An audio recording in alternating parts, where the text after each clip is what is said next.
আজকে আমি পোড়া বেগুনের ভর্তা বানাবো। বেগুনে একটু সরিষার তেল মেখে নিচ্ছি।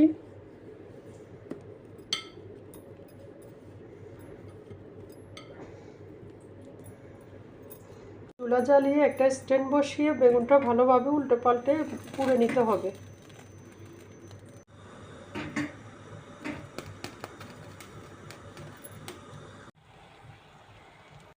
বেগুন পোড়া হয়ে গেছে। একটা টমেটো পুড়িয়ে নিব। বেগুনের স্কিনটা পরিষ্কার করে নিব।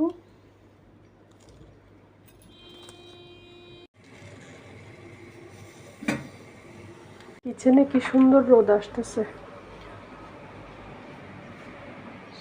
পুরাই সামার ভাইবস। পকপকে রোদ।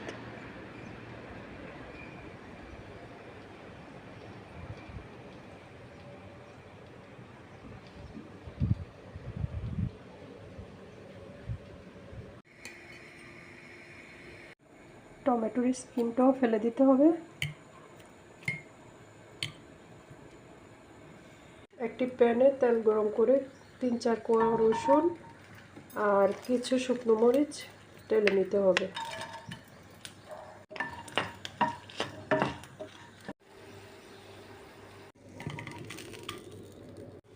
পেঁয়াজ কুচি, ধনিয়া পাতা কুচি, স্বাদ মতো লবণ, একটু সরিষার তেল, সব কিছু একসাথে ভালোভাবে মেখে নিতে হবে।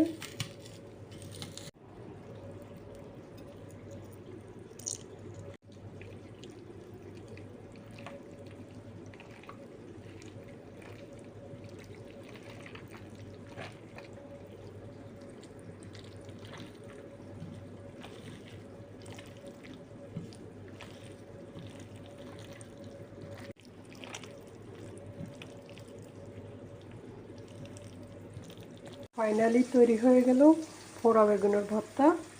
এই ভর্তা দিয়ে 2-3 প্লেট ভাত অনায়াসে খাওয়া যাবে।